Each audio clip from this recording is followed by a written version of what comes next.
Pemirsa, sebanyak 29 bendungan atau empelan di Kabupaten Buleleng masih mengalami kerusakan ringan hingga parah. Dampaknya sedikitnya 3.000 hektar lebih lahan produktif diprediksi mengalami kekeringan. Kerusakan bendung atau empelan di daerah aliran sungai tersebut merupakan dampak bencana alam yang terjadi pada Januari dan puncaknya Februari 2017 lalu. Hal tersebut mulai menimbulkan keresahan di kalangan petani.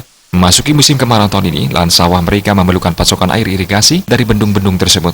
Pemkab Buleleng sendiri sebenarnya sudah memakai dana tanggap darurat bencana. Namun ketersediaan dana tersebut tidak mencukupi untuk memperbaiki bendung yang rusak. Perbaikannya diusulkan melalui program pasca bencana dan memerlukan waktu panjang. Kepala Dinas PUPR Buleleng Ketut Suparto Wijaya mengaku dirinya berkali-kali menerima pengaduan petani yang meminta percepatan perbaikan bendung tersebut. Dari data Dinas PUPR, setidaknya 29 bendung atau empalan yang mengalami kerusakan. Diperkirakan dana yang diperlukan untuk memperbaiki kerusakan bendung itu mencapai 8,9 miliar rupiah. Untuk sementara, Dinas PUPR akan memprogramkan perbaikan dengan mengutamakan kerusakan yang paling parah dan dampak dan kebutuhan mendesak.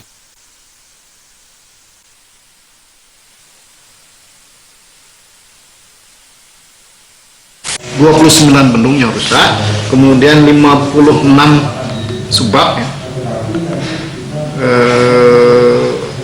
yang terdampak kekeringan dengan luasan total sekitar 3.200 hektar yang berpotensi nanti untuk mengalami kekeringan. Karena begini, ini kita juga syukur ya, masih ada hujan yang belakangan ini masih nyasar. Padahal perhitungannya kan sudah musim kemarau sekarang.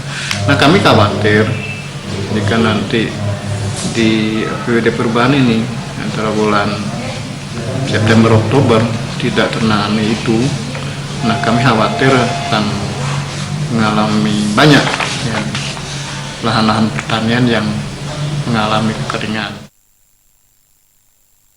Dengan upaya ini, diharapkan ribuan hektar yang diprediksi terdampak bendung yang rusak itu bisa ditangani dan mengurangi resiko kekeringan di musim kering tahun ini. Diharapkan para petani yang terkena dampak dapat bersabar dan menunggu perbaikan saluran irigasi tersebut. Komang